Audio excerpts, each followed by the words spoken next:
Well, hello, fans. I'm here once again with Cascadia soccer legend Alan Hinton. Alan, good to see you again. Well, nice to be here, John. And Alan, we're going to start off on maybe a more serious note than we usually do. I know you on Twitter you shared some very happy news on Monday in regards to your screening. Can maybe elaborate for those fans who are not aware of what's going on? 3-4 years ago, I had cancer, bladder cancer, and I had treatment for it, and then it didn't go away. I had more treatment, and after it came back 3 times, my urologist, Dr. Lin, University of Washington Medical, said, if you don't have your bladder out, you'll probably be gone within 2 years. Well, people tell me I was brave by having my bladder and my prostate out, but that was 18 months ago.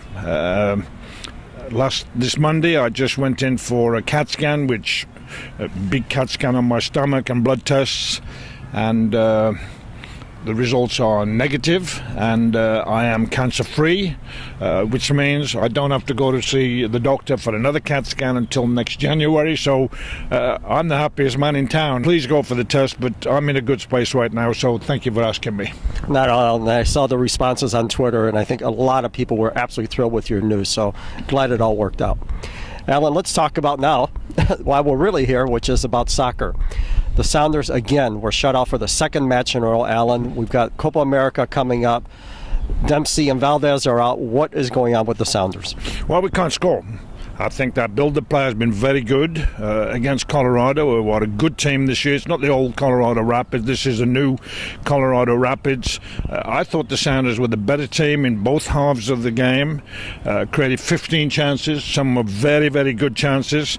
The build-up was outstanding, but we could not score. And every week we talk about it. We're missing Obafemi Martins, who probably would have had 6 or 8 goals himself by now. But the bottom line is that the team is playing well, cannot get a penalty kick, and one of the reasons is, the penalties are being given left, right and centre in Major League Soccer. Sounders don't have any penalty kicks yet this year, because one of the reasons is we're not going into the box. You've called this one for months, saying Louis van Gaal was going to be out. Sure enough, they win the FA Cup, he's let go, and I believe it's probably within days that Mourinho is going to come on board to be the new manager of Manchester United. Well, he wasn't doing the job. Manchester United they play with flair and goals and excitement and wing play and heading and shooting and drama and always finding a way to win under Ferguson. But under Louis van Gaal, I saw it when he was here, very, very dictatorial. He was a bit of a bully. I don't like his style. I did say she wouldn't last long, but at the end of the day, he got treated so badly. He didn't deserve to keep picking up the newspaper every day and the media after him. The media didn't like him because they could see a big story there. They were trying to get him to blow up. I think he really did not over the year under immense pressure, but they treated him very badly. Am I happy he's gone? I am, because he doesn't play the right kind of soccer that Manchester United fans and the rest of their world followers deserve. Mourinho will be in there. What a situation now. Mourinho at Man United, Guardiola at Manchester City. That's going to be a frenzy for the media, not just in Manchester but all over the world. Well, the last big match in Europe that's coming up before the Euros come along is the Champions League, Alan, and we have 2 Madrid teams in the running. What's your call on this one? Well, I think it'll be tight. At the same time, the big question will be how will Ronaldo play? Will he get any goals? He's clearly a scoring machine. He's huge. He's very strong in the air. Then, of course, you've got Bale, who can be a match winner as well with his speed and his crossing ability.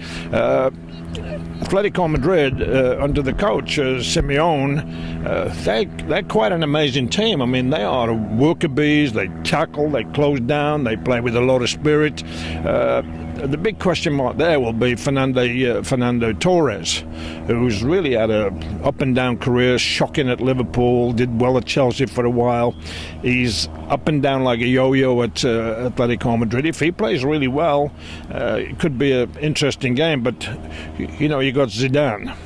And I like Zidane, and I think Real Madrid can win this, but it's a great final to the end of the domestic season, and then of course we got the Copa and the Europe Cup, so it's a year-round calendar now in soccer. Alan, talking about Copa America, what are your thoughts on the 23-man squad that Jurgen Klinsmann selected, and how do you think the U.S. is going to fare? Well, I can't follow Klinsmann. He went old, then he went, I'm going to go youngsters, and I'm going to build a team that's going to be really good for 2018 in Russia, which the U.S. has already qualified for, and that's the big deal. But he seems to have gone for safety. You know, he's gone for the experience of Wondolowski over Jody Morris. I thought Jody Morris handled himself with a bit of class when he said, Wondolowski is the proven goal scorer. He'll get plenty of chances, Jody Morris, but he's got Jermaine Jones, he's got Clint Dempsey, he's got Cameron's getting on a bit now, and of course the goalkeeper. And I don't think he knows who's the best goalie. He said Brad Guzan's his top goalie. Well, Brad Guzan just had a nightmare at Aston Villa and they got relegated. And Jim Howard had very good time at Everton and not so good time at Everton. Now he's coming to the Colorado Rapids, so I don't think he knows the best goalkeeper. Defensively, he'll go for real experience. The big deal is the US plays Costa Rica. Now, if Costa Rica can recap the form they showed in the World Cup when they won the division in Brazil, and they won the division over England and Italy, so if they can show that kind of form, it's going to be tough for the US to beat them. But I noticed Klinsmann said we're going to make our goal is to make the semi-finals. What's he going to say? Is he going to say now we're going to struggle? I think they'll struggle, frankly, but I'll be cheering for the US. Well, Alan, on that note, we're going to conclude the interview. Once again, appreciate hearing all the good news about you and look forward to our next session of Alan Hinton Unleashed. Thank you very much, John. Thank you. Thank you, Alan.